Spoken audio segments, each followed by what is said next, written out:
ముగ్గురు మనగాళ్ళు ఇది Chiranjeevi cinema title అవ్వచ్చు. కాకపోతే ఇప్పుడు ఇదే వాస్తవం.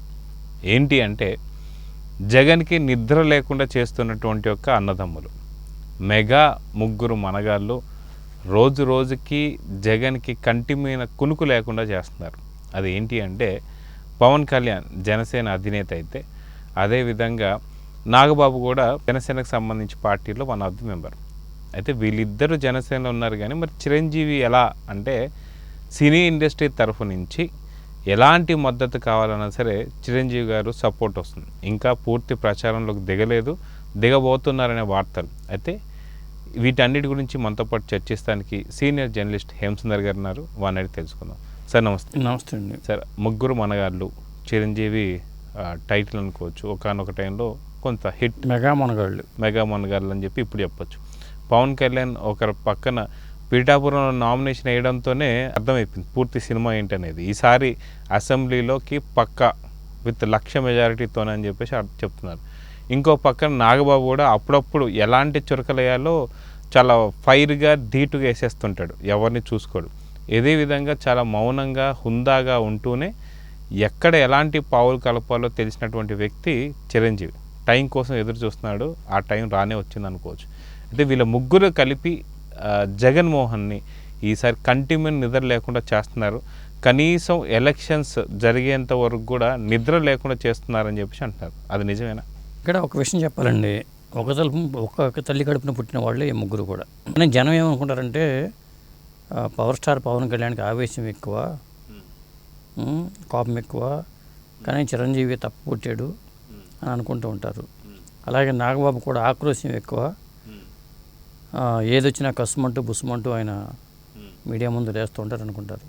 కానీ చిరంజీవి గారు ఎప్పుడు అట్లా కనపడరు.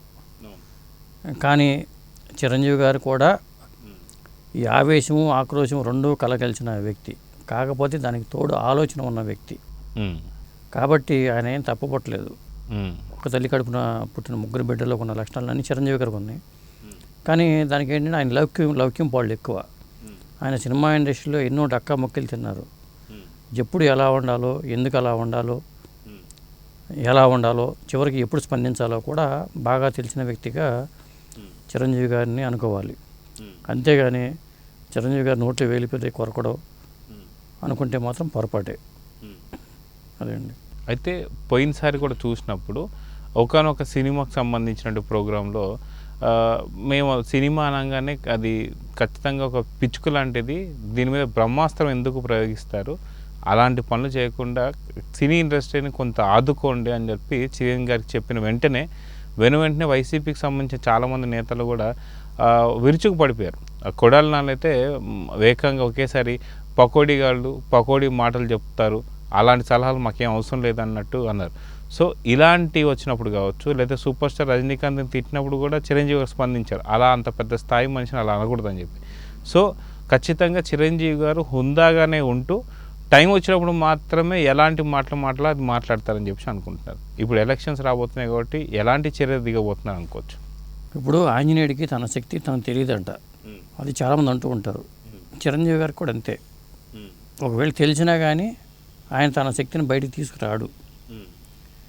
కాకపోతే అప్పుడు ప్రజారాజ్యం పార్టీ పెట్టి ఆ పార్టీని విఫలం కావడానికి ప్రత్యర్థులు ఎన్నో రకాల కుట్రలు చేయటం వల్ల ఆ ప్రజారాజ్యం పార్టీ అలా అయింది. కానీ జనరల్గా ఆ పార్టీకి వచ్చిన ఓట్లు, ఆ పార్టీ చూపించిన ప్రభావం చూస్తే మనకు అర్థమవుతుంది.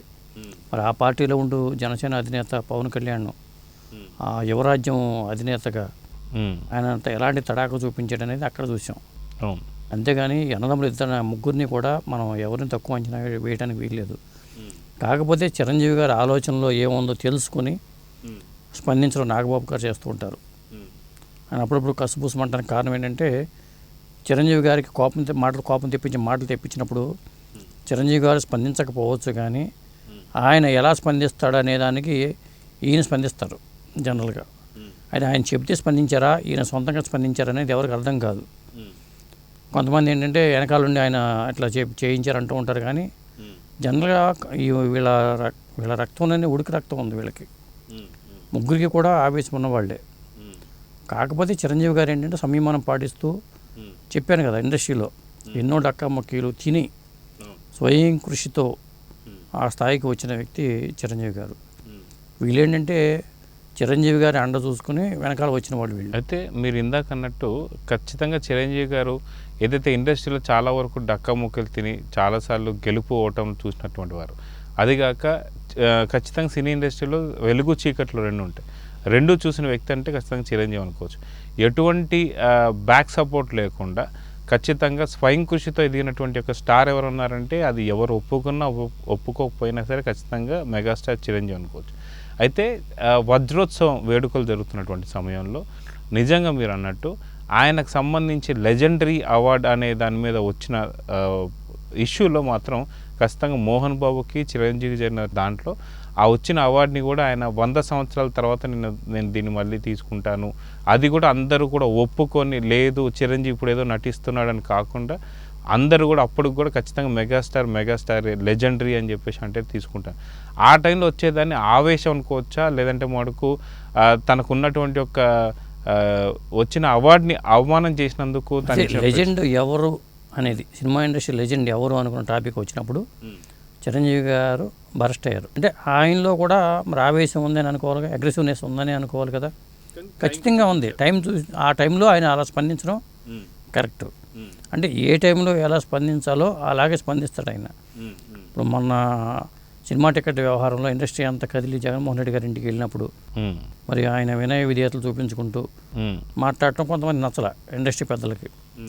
ఒక మెగాస్టార్ వెళ్ళిపోయి అక్కడ జగన్ ముందు సాగిల పట్టడం ఏంటి, బతిమలాడుతున్నట్టుగా మాట్లాడటం ఏంటి, చేతులు జోడించి మాట్లాడటం ఏంటి, ఇలాంటి మాటలు కూడా వచ్చినాయి.